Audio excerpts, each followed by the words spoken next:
സഞ്ജീവിൻ്റെ മണ്ണാർക്കാട് പ്രസംഗമാണ് ഇപ്പോൾ കേരള രാഷ്ട്രീയത്തിലൊരു ചർച്ച.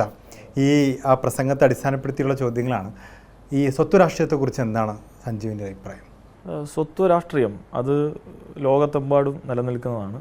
ഇന്ത്യയിൽ പ്രത്യേകിച്ച് ജാതി, മതവിഭാഗങ്ങൾ, ഭാഷ, വ്യത്യസ്ത വിഭാഗങ്ങളുടെ ഈ പറഞ്ഞ വ്യത്യസ്തതകളെ ഉൾപ്പെടുത്തിക്കൊണ്ട് സ്വത്ത് രാഷ്ട്രീയം വ്യത്യസ്ത രൂപത്തിൽ സംഘടിപ്പിക്കപ്പെടുന്നുണ്ട്.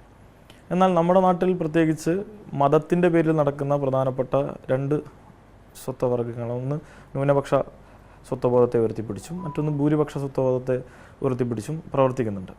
അതിൽ പ്രധാനമായിട്ടുള്ള രണ്ട് മതരാഷ്ട്രവാദ സംഘടനകളായിട്ടുള്ള ആളുകളാണ് ഒന്ന് RSSഉം ഒന്ന് ജമാഅത്ത് ഇസ്ലാമി.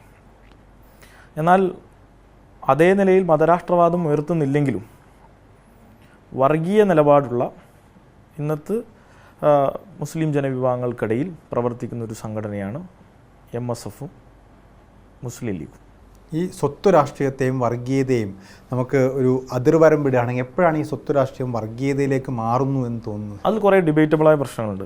ഇപ്പോൾ ഒരു സ്വത്വത്തിൻ്റെ പ്രശ്നങ്ങളെ അഭിസംബോധന ചെയ്യേണ്ടത് ആ സ്വത്വം മാത്രമാണ് എന്നൊരു ചോദ്യമുണ്ട്. അതൊരു സാമൂഹ്യ പ്രശ്നമായും എല്ലാ ജനവിഭാഗങ്ങളും ഒരുമിച്ച് നിന്ന് അഭിസംബോധന ചെയ്യേണ്ടതാണ്. അതിന് പലവിധ ഉദാഹരണങ്ങളും അതിനെ ന്യായീകരിക്കാൻ ഈ സ്വത്വവാദികൾ പറയുന്നുണ്ട്. ഉദാഹരണത്തിന് അംബേദ്കറെ പോലുള്ളവരെ അതിന് കോട്ട് ചെയ്യാൻ അവർ ശ്രമിക്കാറുണ്ട്. പക്ഷേ യഥാർത്ഥത്തിലെ പ്രശ്നം അതാണോ?